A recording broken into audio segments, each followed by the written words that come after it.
Druid Manor project is something that, through my position with the DeKalb Development Authority, known as Decide DeKalb, I was one of the people that voted to approve a tax incentive for the redevelopment of an old plaza for additional housing units. We will also have a hotel on it, and will bring several hundred jobs to the area. So, looking back to my career with the Doraville City Council, when it came to approving a tax incentive for the old GM site, we had already had several suitors come look at the property and nothing had happened.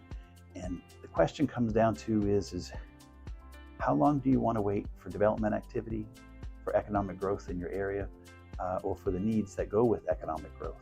I can remember someone saying, we got a free development out of a land deal, but it took 30 years to get that.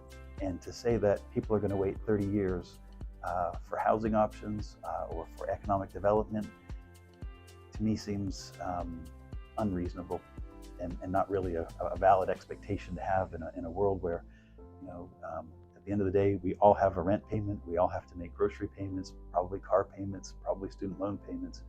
And so if we have additional housing, that's one less option or one less thing that people have to be worried about. And the fact that a component of that housing also is affordable housing, I think is critical to really realizing the county gets additional housing units. The cost is that there are going to be some affordable housing units within that development, and that'll be there for a certain amount of time.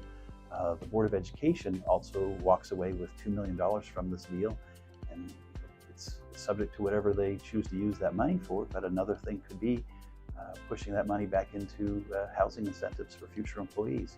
So from my perspective, really it's a win-win-win. The county wins because we have more housing options. Overall, the economy wins because people have a place to live, hopefully, in theory, close to their jobs, so they don't have to sit in traffic, which helps the environment, which means we don't have more pollution being generated on a daily basis because people are stuck in traffic. But it's all a matter of perspective. If you see incentives as a handout and are of no value at all, then this was not a great idea. But if you see incentives as a policy tool that can help us get to our goals, which is more housing options for our residents, it's a good idea. It's a very good idea.